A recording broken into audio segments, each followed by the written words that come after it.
Halo semuanya, selamat datang di podcast kelompok 3 bersama saya Lutfia Nur Aziza dan teman-teman saya. Saya Putri Belia Indrawati. Saya Rina Dewi Puspitasari. Saya Raffi Fadliar Diansyah. Dan saya Muhammad Raffi Andriza. Kami dari Prodi Ilmu Administrasi Negara, Fakultas Ilmu Sosial dan Ilmu Politik UNESA. Jadi hari ini kita mau bahas sistem pemerintahan salah satu negara di Asia Tenggara, yakni negara Brunei. Menurut teman-teman sekalian, pas dengar kata Brunei itu apa sih yang terlintas di benak kalian? Siapa yang mau jawab duluan? Saya dulu deh. Oke, boleh. Oke, yang saya tahu ya tentang negara Brunei Darussalam yaitu Brunei itu memiliki mayoritas agama Islam yang lumayan besar ya. Dan yang saya tahu mayoritas agama Islam di Brunei Darussalam itu memiliki 82,1% gitu. Sebenarnya hampir sama kayak negara kita, yaitu negara Indonesia. Yang saya baca juga negara Indonesia itu memiliki mayoritas agama Islam yang sebesar 87,2%. Ya beda 5% lah Mbak, Mas. Terus kalau menurut yang lain gimana nih? Ada yang mau menambahkan? Oke. Aku. Wih, Putri let's go. Yang pertama kali terlintas di benakku ketika mendengar Brunei itu Prince Metin. Siapa sih yang gak kenal? Ini prince-nya. Membuat Wow. gonjang-ganjing umatnya. Prince Metin tuh booming banget kan ya di media sosial kan karena ketampanannya itu. Wah. Panas lagi. Waduh, Mas Andri kenapa nih? Mirip gak sih sama Mas Andri? Oke, aja. Turun. Mirip. Mirip guys. Jangan-jangan adiknya loh. Oh iya. Ya. Pangeran Brunei yang satu ini tuh cukup populer ya di media Banget sih, sosial. populer banget sih. Terus kalau Rina sama Raffi ada yang mau tambahin lagi? Kalau menurut aku nih, pertama kali dengar kata Brunei itu negara yang kaya akan gas dan minyak nih. Waduh. Kalau menurutku yang saya tahu tentang negara Brunei itu sistem pemerintahannya yang menganut sistem monarki atau kerajaan seperti itu. Kayak Inggris ya. Kalau menurut aku sendiri ya, Apa tuh, Brunei itu negara yang nggak perlu pajak. Ya, siapa sih yang nggak bayar pajak gitu kan? Karena kan pajak kita tuh mahal banget ya di sini. Iya. Siapa sih yang nggak mau ke sana? Aku tuh mau banget ke sana sumpah.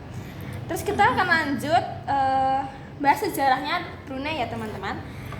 Mungkin teman-teman sudah tahu Brunei itu mengalami masa kejayaan di bawah Sultan Bolkiah pada abad ke-15. Sebenarnya ya, kenapa sejarah ini bisa mempengaruhi sistem pemerintahan Brunei? Ada yang mau jawab? Aku nih. Oke, silahkan. Jadi sejarah Brunei itu sangat kuat karena pada masa itu wilayahnya tuh luas mencakup daerah Kalimantan dan Filipina.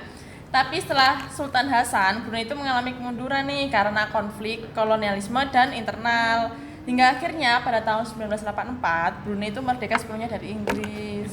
Iya, jadi gini teman-teman. Brunei yang sekarang terbentuk terbentuk dengan latar belakang sejarah itu.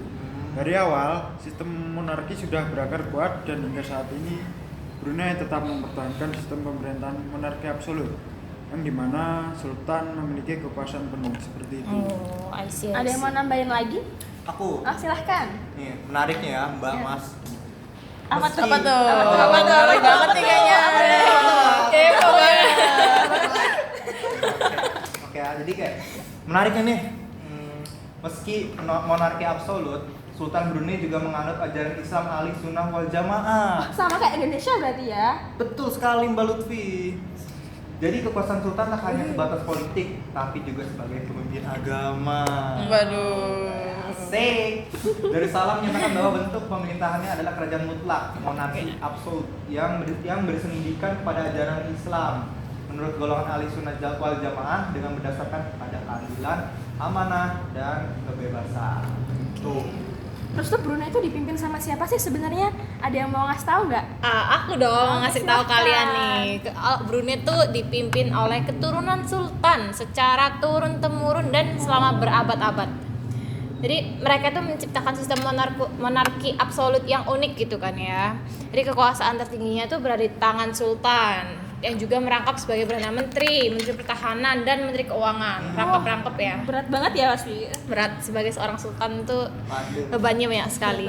Jadi sistem pemerintahan ini tuh telah terbukti menjaga stabilitas politik negara Brunei walaupun rangkap gitu ya, tapi dapat menjaga stabilitas politik negara loh. Jadi berakar kuat dalam sejarah dan budaya di masyarakat Brunei itu sendiri gitu kan. Jadi karena sistem ini masyarakat tuh percaya bahwa dengan memusatkan kekuasaan pada satu sosok yaitu sultan, negara itu dapat menghindari konflik internal dan menjaga kesatuan gitu kan. Meskipun tidak memiliki sistem legislatif yang besar, Brunei itu berhasil mempertahankan keamanan dan kesejahteraan rakyatnya melalui sistem itu. Oh, jadi itu bisa dibilang Brunei itu milih sistem monarki absolut untuk menjaga stabilitas sama kota negara ya. Iya betul.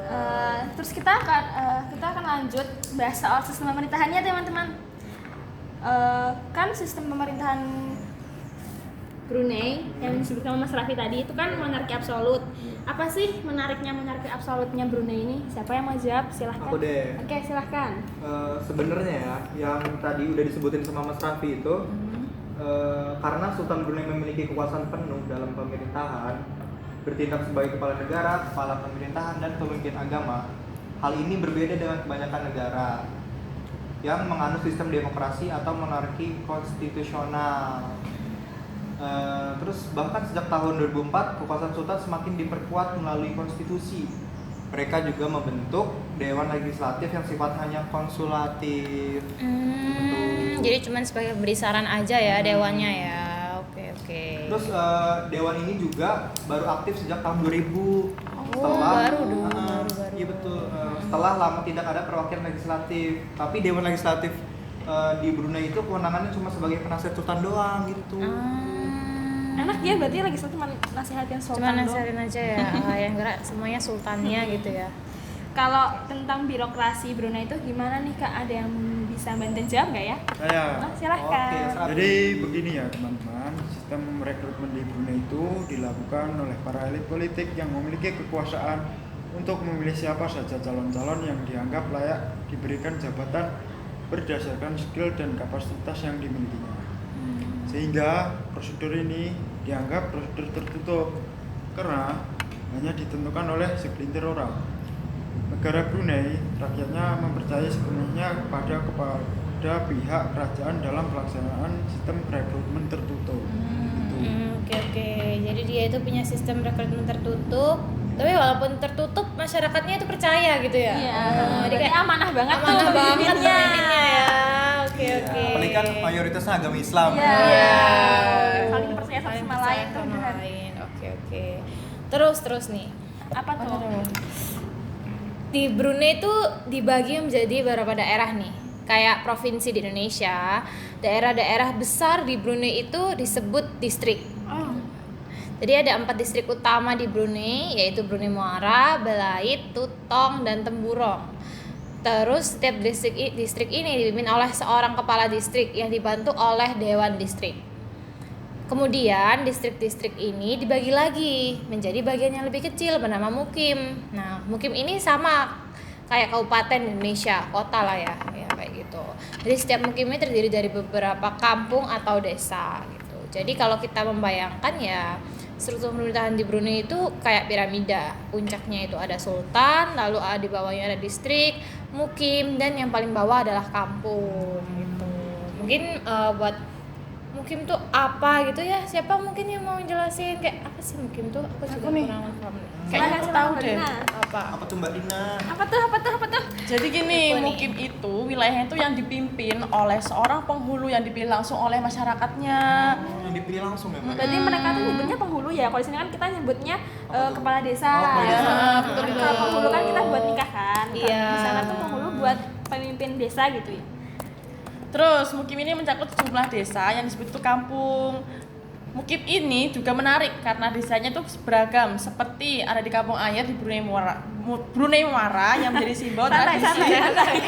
Ini agak bingung ngomongnya nih. Brunei Muara. Ya, Kampung Anyar di Brunei Muara yang jadi simbol tradisi. Ya, mungkin berfungsi di bawah kantor distrik yang membantu koordinasi dengan Sultan dan Menteri Dalam Negeri. Oh, berarti meskipun di paling bawah mungkin kita membantu Sultan untuk menjalankan pemerintahan ya Mbak Rina ya. Betul banget. Terus tadi kan aku juga mention nih kalau Brunei itu nggak bayar pajak. Itu kenapa sih kok bisa Brunei nggak bayar pajak? Mungkin ada yang bisa menjelaskan. Udah. Silahkan. Jadi penduduk Brunei ini tidak membayar pajak penghasilan pribadi dan pajak pertambahan nilai seperti PPN. Sebagai gantinya mereka diminta menyumbang sekitar 5% ke dana simpanan yang dikelola oleh negara. Itu. Menarik Jadi, banget ya. Layanan kesehatan pun disediakan gratis loh oleh pemerintah. Waduh, enak banget. Ayo pindah ke Brunei ya. Pengen Brunei pindah ya. deh. Kan Oke, cuman nambah cuman ngasih 5% dari penghasilan kita Penghasilan kan. kita ke Brunei. Indonesia. Mana nggak ada pajak lagi. Iya, kalau di Indonesia kan mahal ya. Jelas 1 juta pajaknya 500.000. Oke. Keren banget nih Brunei. Lanjut. Terus kenapa tuh kok bisa pemerintah Brunei bisa seoptimal itu melayani masyarakatnya? Mungkin ada yang bisa membantu jawab, Mbak Rina? Aku nih, Oke, silakan. kayaknya nih mungkin gara-gara Brunei itu kan kayak akan sumber daya gas dan minyak nih. Iya. Sehingga mampu membiayai berbagai fasilitas layanan dasar tanpa memungut pajak. Tanpa memungut pajak dari masyarakat. Minyak bumi itu masih menjadi komoditas utama, disusul sama karet dan lada. Karena wilayahnya negara Brunei itu kecil, jadi itu bisa menjadi salah satu faktor utama kenapa di Brunei itu nggak ada pajak.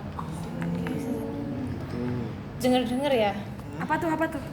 Dengar dari mana tuh? Dosen AN tuh kemarin baru ke Brunei. Tahu nggak pada denger nggak? Enggak tahu lagi. Nggak tahu tuh. Mereka tuh Ceritain. mereka tuh nyampein kalau setiap orang di Brunei itu dikasih rumah. Terus setiap rumah mobilnya ada 2. Ya ampun, enak banget. Enak banget. Anti panas-panas klub dah. Udah kayak di Stardom Dubai kalau gitu.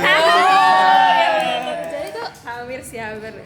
biaya hidup di sana tuh benar-benar terjamin gitu loh, kehidupan di sana sama pemerintahnya. Jadi ya effort itu Worth it lah ya, worth it kalau banget kesana. tinggal di Brunei Enak gitu. Habis ini pindah deh aku. Yang benar sih.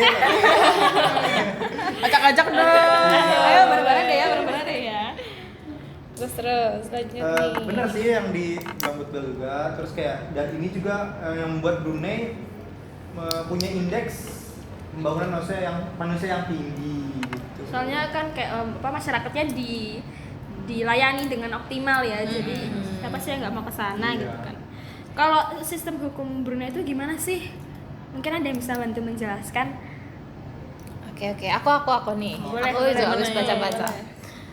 Brunei itu punya sistem hukum yang menarik. Menariknya karena mereka punya sistem hukum ganda.